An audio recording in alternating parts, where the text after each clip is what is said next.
Keesokan paginya, siangnya gue terbangun dengan kepala yang serasa dibebani oleh jutaan batu.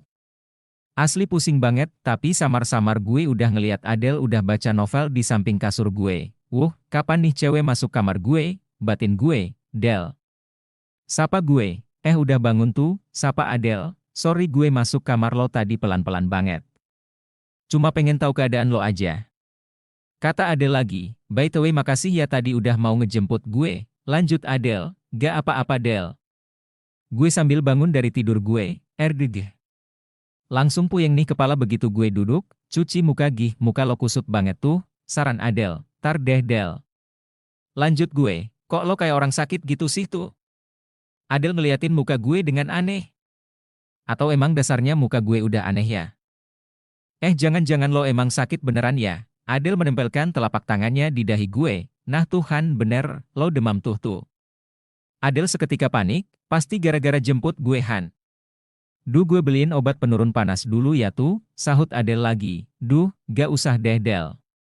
Dipakai tidur lagi juga sembuh kok, jawab gue santai. Ya udah, lo istirahat dulu, kata Adele sembari berdiri meninggalkan gue. Beneran Del, gak usah repot-repot, cegah gue. Tapi Adele-nya udah keburu pergi. Sekitar setengah jam kemudian Adele pun datang dengan membawa 2 buah bungkusan plastik. Tuh, ini gue beliin makanan. Lo makan dulu abis itu minum obat. Obatnya juga udah gue beliin nih, pinta Adele. Duh lo tuh ya, kok malah jadi repot, balas gue. Lo gini juga gara-gara kehujanan kan? Berarti kan gara-gara gue juga tuh, lanjut Adele, gue cuma butuh istirahat Del. Sambil gue benerin posisi selimut gue. Udah ayo sini duduk terus makan. Seru Adele, tar deh, belum lapar gue Del. Gue membalikan badan gue, bangun-bangun. Ayo makan, atau perlu gue suapin nih? Tanya Adele. Dasar bawel. Dengan berat kepala akhirnya gue pun duduk dan bersandar ke dinding kamar. Siniin makanannya. Pinta gue, nah dihabisin ya, abis itu minum obat. Adele menyerahkan bungkusan makanannya ke gue. Laga lo udah kata suster aja Del. Sambil gue buka bungkusan makanan dari Adele, ya anggap aja gue susternya. Bawel.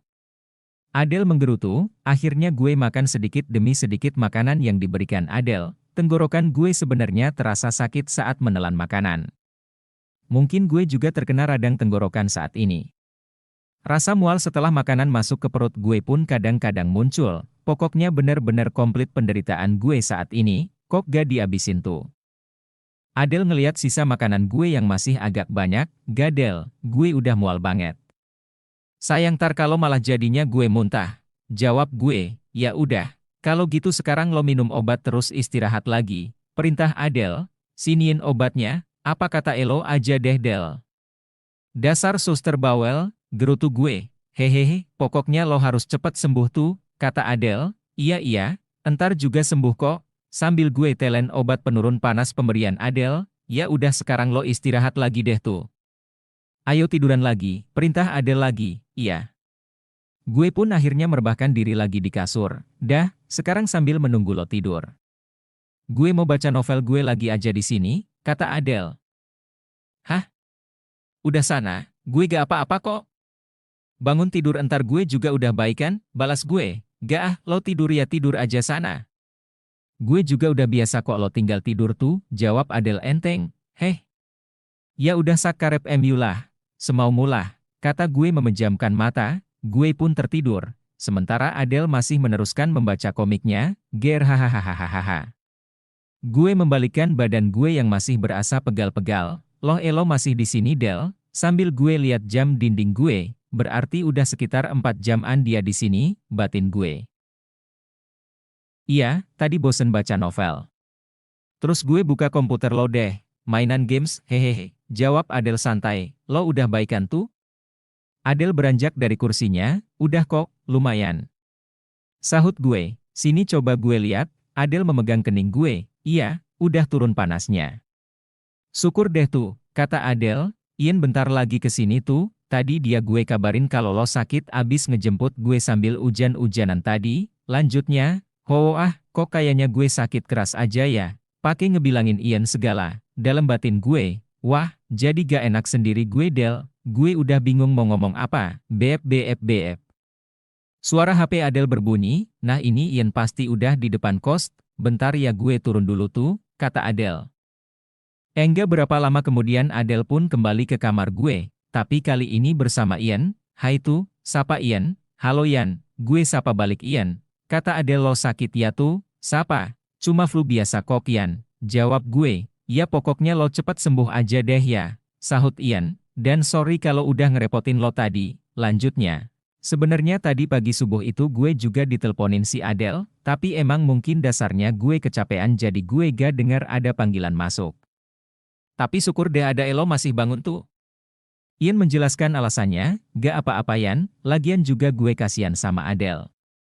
Mana ujannya deres banget, balas gue, iya nih dasar anaknya gak bisa dibilangin, kata Ian sambil mengusap rambut Adele yang saat itu sudah mainin komputer gue lagi.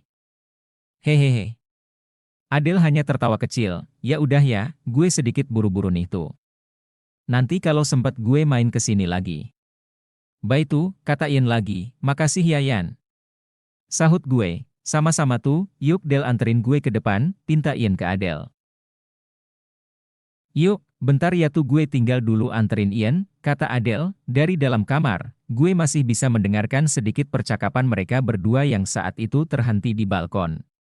Betapa sabar Ian menasihati Adele tentang peristiwa tadi malam, nasihat-nasihatnya begitu dewasa dan disampaikan ke Adele dengan style yang berbeda.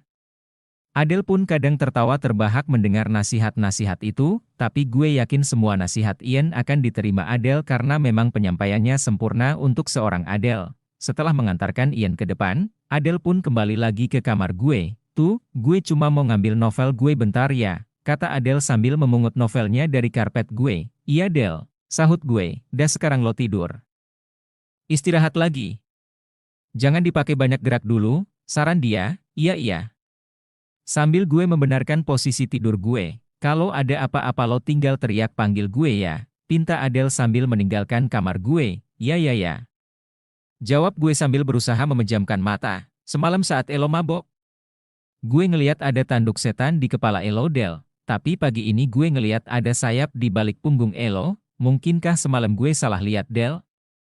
Gue selalu berharap selalu ada sayap di balik sana, mengembang dan terburai indah memayungi tubuh Elo. Hubungan apa yang baru kita jalin sekarang Del? Bullshit kalau cuma sebatas hubungan teman kos. Bullshit kalau cuma hubungan seorang sahabat Del. Inilah momen yang selalu berusaha gue ulang Del. Berulang kali gue berusaha berhujan-hujan dan berusaha lagi untuk sakit lagi. Berharap tangan Elo mengusap halus di kening gue.